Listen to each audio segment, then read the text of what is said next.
Hey guys, welcome back to another video. And in this one, you're going to notice I'm not in my world. I'm actually in the Sneaky Sorts world, Forces of Nature. And as you can see, he's got little particles right here that I made.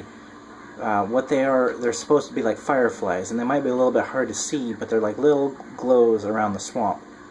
And they add so much life to an already like a flowing area. Like he's got waterfalls and everything.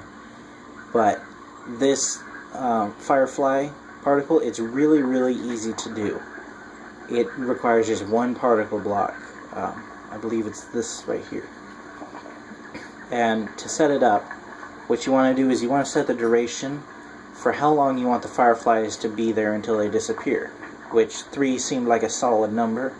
Plus, with the emit frequency being 0.05, which is really fast, we wanted the duration to not be very large, because this is firing really, it's firing about, I want to say 20 times every second. Oh no, I didn't really do the math right there, but that's a guess. And then we offset it so it's pretty much the middle of it would be about here where their player's head would be. And then the reason why we did that is because we did the emit position variance.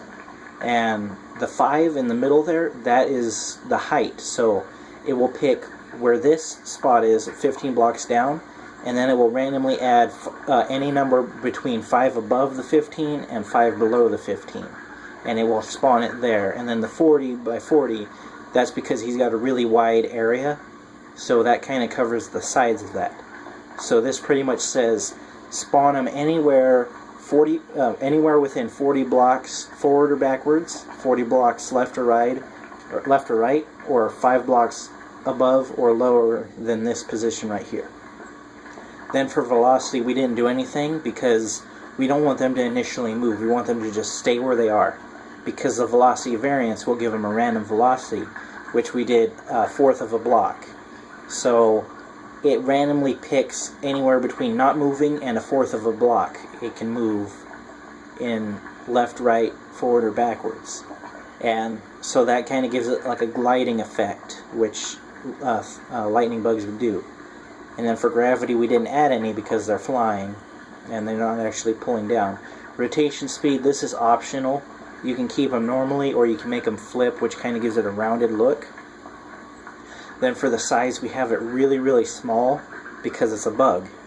And we have it thin because when it's rotating, it's going to look like it's fluttering, but it's really kind of round all the way around. And then for the end size, we kept it the same because they don't grow or they don't shrink. For wind defection, we didn't bother with that. And then the start color, we have it set to full red, full green, which makes yellow. Added 1 blue just for a slight tint that you wouldn't be able to see. We gave it full alpha, so it won't be transparent, but when it leaves, it will be slightly less. It will be slightly more transparent than it was.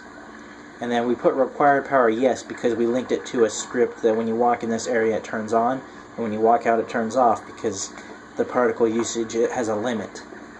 So it kind of stops lag when you leave. And then we just set the texture to match that so we can hide it. But as you can see, we got some lightning bugs.